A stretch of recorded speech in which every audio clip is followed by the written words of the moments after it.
Messi. Oh my goodness. Aguero! I like it. Great saves, Bacon Boy, but you're not as good as me. Wait, who is that?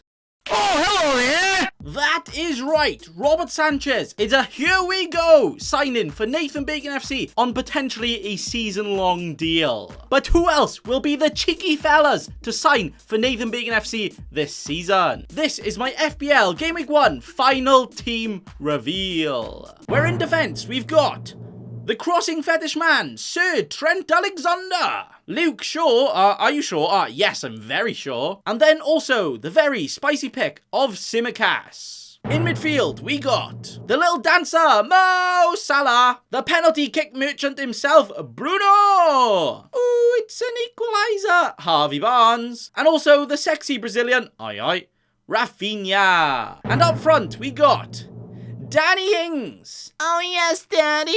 The walk-in protein shake, Antonio. And Mr. FPL troll himself, Callum Wilson. Then the players doing a Man City impression and sitting on my bench will be the cycling goalkeeper, Benjamin Foster. Then a fella who isn't a pile of poo, but he is a Brownhill. Luke, please can you get some attacking returns this year? Ailing. And then finally, Liveramento. Just for the vibes, really. Yeah, that's it. So my final Game Week 1 team looks like this. All of these sexy players right in front of us will be unofficially joining the almighty Nathan Bacon FC this season. Hey. So now I'm going to chinwag with each of them in here, whisper sweet nothing into all of their ear holes, whilst also showing you the contract offer I have give to these players to not only show you my reasons for choosing them, but also my plans on how long to keep them for as well. What's your reasoning? Robert Sanchez. He is joining on potentially a season-long deal, and the only thing he has to give me back in return is the golden glove. No biggie, right? Not too many expectations.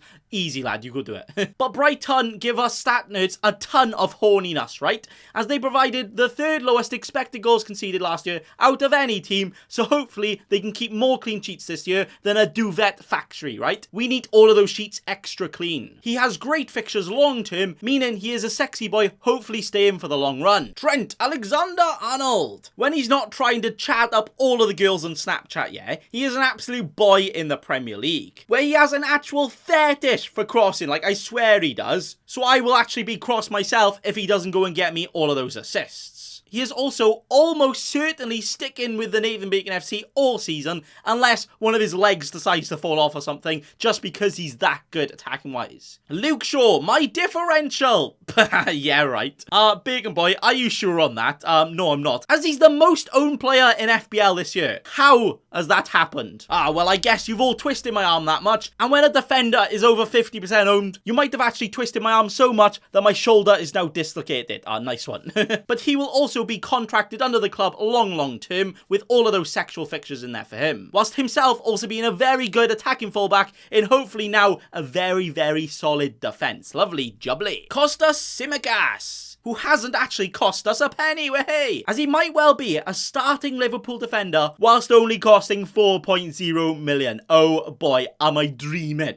Like that, I actually just want to squeeze my nipples all season long about, and it would be very rude not to take advantage of that, because something like that never happens, right? You got to get on it. He is definitely only joining the Nathan Bacon FC on a loan to buy move though, as he may well only get the 2 to 3 games for the Liverpool, but I think I will just start with him and keep him there until the Mr. Kloppio decides that his time with the Nathan Bacon FC has run out. Mo Salah. Turns out I didn't even need to mail the Salah the contract, as he's literally been a Nathan Bacon FC club legend since the day he's joined FPL. And he will literally stay with this club until the day he dies. Or maybe at least until he retires football. Yeah, okay, we'll go with that. But not only is the Egyptian King an absolute goal machine, he is so consistent, delivering us all of those FPL points, he might as well go work for Amazon Prime. He's just so good. And also, spoiler alert, he will probably be my Captain Dino for a lot of the first few weeks. So I probably don't have to twiddle my thumbs that much thinking about if I should have him in my team. He is literally in. Bruno Fernandes. He was the top point scorer out of anyone last season, whilst also being overworked more than a vibrator during lockdown. Oh dear. So now that he is well rested and will get more rest this season, he is absolutely ready to go, and also in a better attack than he was in last year, whilst also having the tastiest of fixtures going around as well. Yeah, can you taste that? They are literally amazing. His contract length will probably be only up until around game week 7 or so, where he could well be used and abused, and his jaw will be spun to help me get in another big boy premium later on down the road, which could even be a Harold Kane or maybe even a Romelu Lukaku. Wow. I will also be slapping that captain armband on him every now and again in the first few weeks. So he's literally a non-negotiable for me from the start, and I've literally forced him into my team, alright? With consent, I must add. Always get consent, lads. Alright, yeah, good. Harvey Barnes. Oh, it's an equaliser. You might as well call him the English Sonic because that boy is rapid. But he won't actually be running out of my team anytime soon, as he has great fixtures literally for the first entire half of the season. Amazing. I also expect him to make an absolute mockery of that price tag, right? And do bits this year. So even with him only just coming back from injury, right? I will leave him in my team and I will be coming when he gets me all of the points, alright? Rafael Diaz-Beloli, also known as Rafinha, or also known as the best Brazilian player in the league.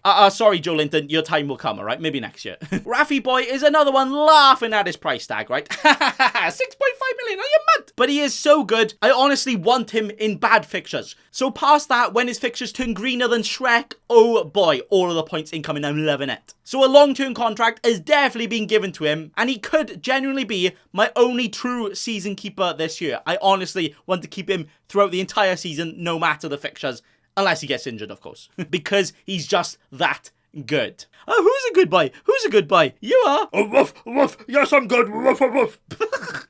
Danny Ings, or as some of you know, I like to call him Daddy Ings. Oh yes, Daddy! He wasn't quite tickling my pickle when he was at the south of the Hampton, right? But now he is in a Villa team with those 3 deadly fixtures to start with. Oh yes, please Daddy, you can do what you like to me. Just do it right now, I will accept. He will actually only be joining me on a 3-game loan here though, with a plan to ship him out for the like of a Raul Jimenez or someone else that is on fire, someone with much better fixtures later on. Antonio, the beefy boy himself, so strong, I physically just can't get him out of my team. Like, I literally tried. I went to go grab him, and he literally slapped my cursor down. He's like, no, I'm never leaving, alright? But turns out, I don't want him to leave anyway, so that's good. So it is a great thing that when and if he is fit, he is an absolute Donny who could rip it up in any single game. Where I'm also very likely to just keep him until he gets injured. But knowing him, that will be in game week 2, which will be a lucky. But his contract will be a loan to injury deal until that day comes. Come on, Callum Wilson. Trollum Wilson. Callum Trollson. Call him what you like, but you can't deny that he is such a good finisher. He honestly could go on the hub every single week. And I'm not talking about Fantasy Football Hub. His finishing is that good. Wow.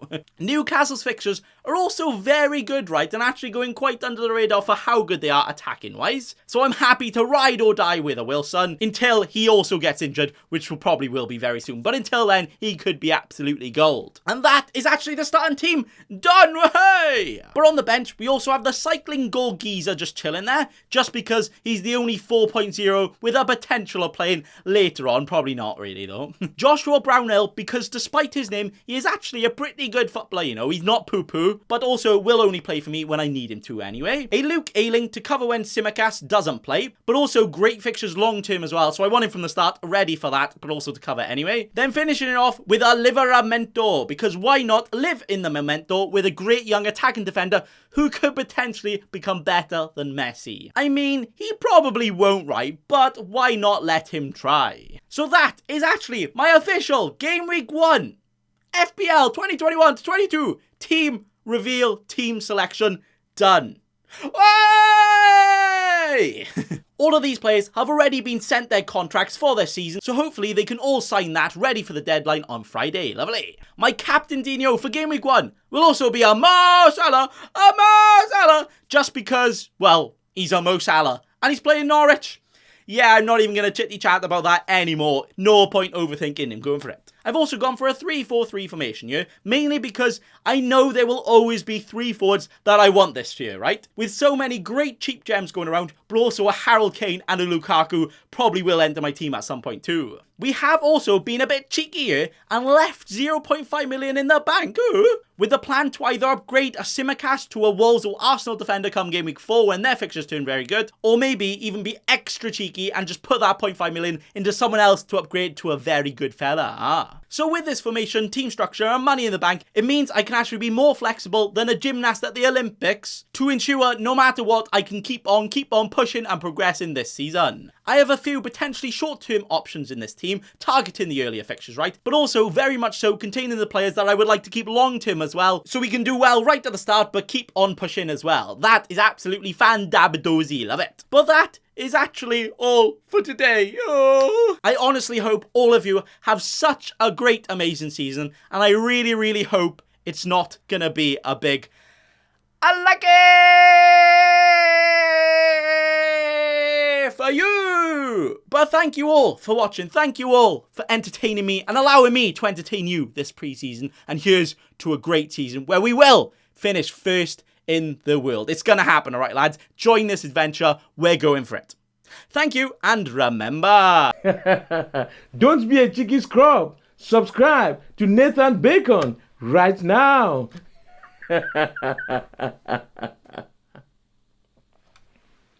Don't let your memes be dreams.